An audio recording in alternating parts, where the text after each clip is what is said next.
take again. You wanna have some fun. You wanna keep on dancing. We can keep on. Salut, je m'appelle Margot, j'ai 20 ans et je suis actuellement en L3 de LEA à l'Université de La Rochelle. Alors j'ai suivi une terminale générale au sein du lycée Maurice Genevoix à Bressuire avec l'ESP SES et AGGSP en terminale et j'ai abandonné l'aspect humanité et littérature à la fin de ma première du coup. Alors moi il faut savoir qu'en L1 j'ai débuté par quelques mois de droit mais je me suis très vite rendu compte que ça ne me plaisait pas du tout et donc je me suis réorientée courant octobre vers la licence LEA et donc maintenant je suis en 3e année toujours à La Rochelle.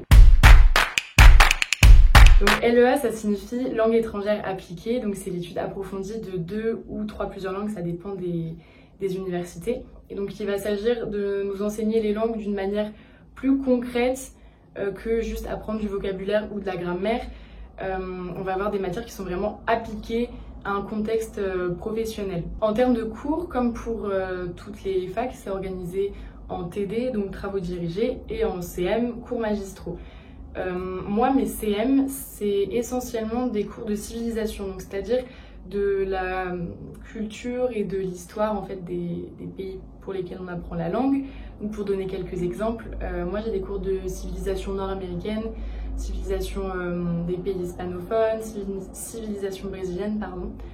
Et ça, je trouve ça vraiment intéressant d'apprendre en fait les différentes cultures des pays et même au niveau de l'histoire c'est des choses qu'on voit pas du tout au lycée donc ça m'a vraiment plu. Pour les TD, il faut savoir que dans l'emploi du temps ça représente beaucoup plus d'heures que les CM et pour le coup pardon c'est des cours obligatoires. Mes TD, pour donner quelques exemples, l'année dernière, j'avais des cours de phonétique, de grammaire. En fait, vous allez vraiment pratiquer la langue. Il y a des cours de pratique de la langue orale, pratique de la langue écrite. Ça peut également être des cours de compréhension orale. Vous allez, je sais pas, avoir une vidéo de 2 minutes. Il va falloir vous enregistrer en train de la résumer ou alors faire une synthèse de plusieurs vidéos que vous aurez vues dans le cours. C'est vraiment super divers et donc ça permet vraiment de pratiquer et de s'améliorer en langue. Et on a aussi de la traduction et donc des cours de langue, comme j'ai dit, appliqués vraiment plus au monde professionnel. Donc ça peut être espagnol appliqué au monde entrepreneurial ou de l'économie, du marketing. Ça dépend. On a aussi également des matières donc dites mineures à choisir dès la L1. L'avantage de ces matières, c'est que vous n'êtes pas obligé de prendre une mineure en lien avec la LEA. C'est-à-dire que vous pouvez très bien choisir une mineure droit, une mineure histoire, et ça vous permet en fait d'avoir vraiment des matières super variées. Moi j'ai fait le choix de suivre la mineure LEA, donc qui est plus axée autour du commerce, du marketing, de l'économie. Donc ces cours-là par contre sont en français et en L3. Donc cette année j'ai dû encore me spécialiser donc, au sein de cette même mineure.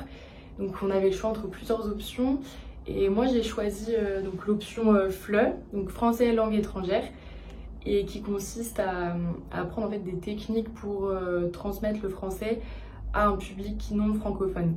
L'emploi du temps, je dirais que ça représente au maximum 25 heures de cours dans la semaine et encore, ça peut varier en fonction des semestres, de votre année d'études ou des semaines, parce que mon emploi du temps changeait toutes les semaines pendant un temps.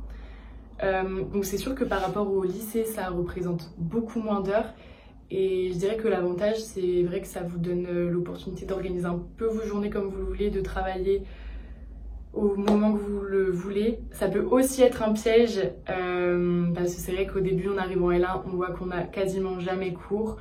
On se dit ah c'est génial, mais il faut faire vraiment attention à pas justement se laisser déborder par la charge de travail qui arrive au fur et à mesure. Alors justement au niveau du travail personnel, c'est ce que je voulais rajouter, la fac c'est vraiment de l'autonomie. Bon, déjà au lycée on est en autonomie, mais là c'est à dire qu'il y a vraiment personne derrière vous pour vous dire d'aller en cours, pour vous dire de faire votre travail. Donc Donc c'est vraiment à vous d'être organisé. Je sais que ça m'est arrivé de tout faire au dernier moment, à la fin du semestre. Et c'est pas la bonne méthode parce que voilà, tout arrive en même temps, les évals, les travaux de groupe à rendre. Et c'est vraiment une pression qu'on peut s'éviter si on échelonne le travail tout au long du semestre. Après, pour ma part, je me suis pas sentie vraiment plus en difficulté qu'au lycée. C'est vraiment juste une question d'organisation, mais c'est vraiment pas insurmontable. Au niveau notation, donc la licence de LEA à l'Université de La Rochelle, on est passé en total contrôle continu, c'est-à-dire que je n'ai aucun partiel, mais au minimum 2 ou 3 évals par matière par semestre. Au niveau, donc pour valider son semestre, il faut avoir une moyenne donc, supérieure à 10. Et donc en fait, les matières, elles sont organisées en blocs qu'on appelle UE, unité d'enseignement. Donc par exemple, toutes mes matières de civilisation vont être réunies au sein du même bloc. Donc je vais avoir une moyenne de ce bloc-là, je vais avoir une autre moyenne, je sais pas, du bloc avec mes matières de traduction. Mais donc pas de panique parce qu'en fait, toutes ces matières et tous ces blocs se compensent entre eux. Donc imaginons, j'ai 8 à mon UE civilisation, mais j'ai 16 dans un autre. Ça se compense et tout pendant que j'ai plus de 10, je valide mon semestre. Et c'est pareil, les 2 semestres se compensent entre eux. Donc pour valider son année, il faut juste avoir une moyenne globale en fait de 10 sur 20.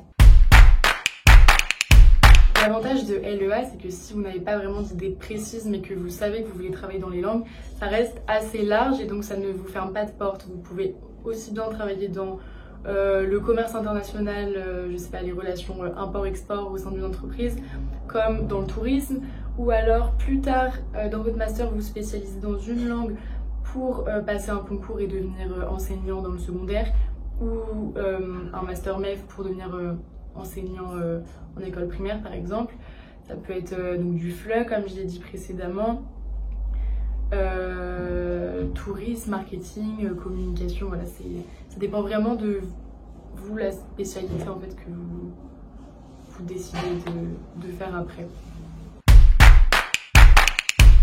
Alors moi, ça reste quand même assez flou. C'est vrai que là maintenant on est en pleine période de recherche pour les masters. Ce qui m'intéresserait le plus pour le moment, je pense, ça serait un master de FLE. Donc je me répète, français langue étrangère, pour apprendre le français à des non-francophones. Ce que j'aimerais, c'est travailler dans une alliance française. Les alliances françaises, c'est des organisations qu'il y a vraiment partout dans le monde. Et donc en fait qui donnent des cours de français à des étrangers. Donc ça me permettrait de pouvoir travailler à l'étranger, ce qui me plairait beaucoup. Ou sinon le tourisme, je pense que ça pourrait m'intéresser. Ou carrément autre chose, j'aimerais bien partir sur du journalisme.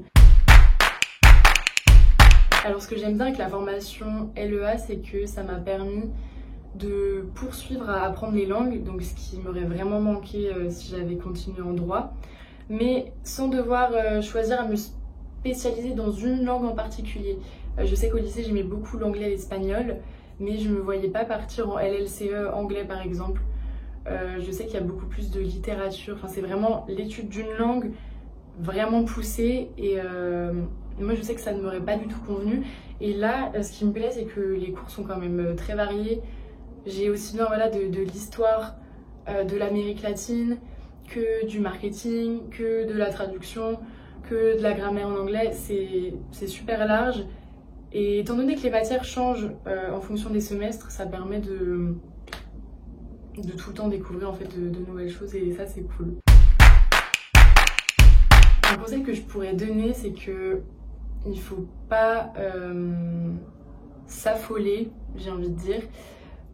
Dans le sens où moi quand je suis arrivée, donc déjà j'avais 2 mois de retard par rapport aux autres et tout de suite je me suis dit oh là là, qu'est-ce que je fais là, je n'aurai jamais le niveau, parce qu'en fait il faut savoir qu'en LEA vous allez rencontrer énormément de gens qui sont déjà bilingues, soit de par les expériences qu'ils ont pu faire dans leur vie, de par leur nationalité ou leurs parents, et je me suis sentie mais tout de suite nulle en fait comparée aux autres. Les profs c'est pareil, les profs c'est des natifs et ça m'a énormément changé du lycée. Enfin, ils ont un accent vraiment différent. Vous pouvez avoir un prof d'anglais qui va venir des États-Unis, un prof d'anglais qui va venir de Londres, c'est absolument pas la même chose. Les profs parlent jamais en français, quasiment pendant le cours. Et ça m'a vraiment perturbée au début. Je me suis dit, mais est-ce que je suis capable? Et en fait, ça vient vraiment très vite. Hein. On prend le pli tout de suite, on se rend même plus compte en fait à la fin que nos profs nous parlent en anglais. Donc ouais, c'est vraiment ça que je pourrais dire, pas s'affoler. C'est juste une question d'habitude. C'est comme si vous partiez dans un pays étranger, il faut 2 semaines pour s'adapter. Voilà, c'est pareil. Alors Parcoursup, un conseil que je pourrais donner, c'est de bien se renseigner sur chaque formation. Parce que ça, je m'en suis rendu compte après, mais les matières ne sont pas exactement les mêmes entre toutes les licences LEA en fonction de la ville que vous allez choisir. J'ai pas forcément d'exemple en tête, mais je sais que dans certaines facs, ils n'ont pas forcément de mineurs, par exemple, à choisir. Donc ça, c'est détaillé après sur le site des facs. Ce que vous pouvez faire aussi, là je parle de mon expérience personnelle, moi je voulais absolument faire un Erasmus, c'était vraiment un critère non négligeable. Et pareil, en fonction de la fac où vous allez aller, il y a des accords différents avec des pays différents. Donc si vous avez déjà en tête un pays en particulier où vous voulez partir, et ben ça, pareil, vous pouvez vous renseigner en amont pour pas avoir justement de mauvaises surprises, une fois rendues. L'anecdote qui me vient en tête tout de suite, c'est là l'échange Erasmus que je suis en train de faire. Donc je suis partie là un semestre aux Canaries, donc à Las Palmas, donc de septembre, et je termine donc mon semestre, mes examens fin janvier. Donc après je retourne à La Rochelle pour terminer mon année et valider ma licence. Et c'est vrai que c'est vraiment quelque chose que je conseille, surtout si vous partez en LEA. C'est vrai qu'aujourd'hui c'est possible de faire des Erasmus pour n'importe quelle licence, mais pour ma part je trouve que ça prenait vraiment sens. C'est-à-dire que je me serais pas du tout vue terminer ma L3 sans être partie vraiment en immersion complète dans un pays pour pratiquer la langue en fait. C'est vrai que les cours c'est très cool, hein, on apprend plein de choses, c'est sympa. Et moi je me suis rendu compte qu'en fait à partir d'un certain seuil je progressais plus énormément. C'est vrai que ma compréhension orale, écrite, rédigée, il n'y a vraiment aucun souci. Mais c'était plus le fait de parler, en fait, d'avoir une conversation avec quelqu'un qui est un peu plus difficile quand on est en classe, assis sur une chaise à écouter le professeur parler. Et c'est vrai que partir en Erasmus, ça me tenait vraiment à cœur et c'est vraiment une expérience incroyable. 5 mois, ça passe vraiment très très vite et je suis vraiment ravie. Maintenant, c'est vrai que l'espagnol, je peux pas dire que je suis bilingue parce que je fais encore énormément de fautes, mais c'est vraiment très fluide. Je peux avoir une conversation, me faire comprendre et comprendre du coup la personne en face. Et c'est super enrichissant, vous rencontrez plein de monde. Non, c'est vraiment une expérience que je recommande à 1000% et c'est en plus très valorisant sur un dossier. Alors pour finir, ce que j'aurais voulu rajouter, c'est que c'est absolument pas grave de ne pas trouver dès la première année ce qu'on veut faire. Je sais que je me mettais vraiment la pression et que pour moi c'était inenvisageable de me réorienter. Je devais trouver du premier coup ce que je devais faire. Mes résultats, heureusement qu'après 2 mois de droit, je me suis réorientée parce que je n'aurais jamais pu terminer l'année. Et au final, je n'ai même pas perdu d'année en fait parce que dès octobre, j'ai fait les démarches pour me réorienter. Il faut vraiment pas avoir peur de ça si vous vous rendez compte dès le début d'année que vous n'avez pas choisi la bonne voie, que ça ne vous plaît pas. C'est faisable, hein. Je veux dire, une fois que vous êtes au sein de l'université, c'est juste un transfert de dossier à faire. Moi, ils ont transféré mon dossier de la fac de droit à la fac de LEA. J'ai intégré la fac de LEA, j'ai rattrapé les cours. Et il faut vraiment pas avoir peur de ça, de demander de l'aide, de faire les démarches. Ouais, c'est sûr qu'aujourd'hui, dans mon entourage, je connais vraiment très peu de personnes qui sont encore dans le cursus qu'elles avaient entamé en L1. Et c'est vrai que moi, je me mettais vraiment une grosse pression là-dessus. Et finalement, c'est pas grave, hein. Il y en a qui changent 1 fois, 2 fois, 3 fois. L'important, c'est de vraiment trouver quelque chose qui vous plaît, que vous aimez faire. et voilà, qui va vous apporter pour votre futur finalement. Oh, don't take a can. You wanna have some fun. You wanna keep on dancing.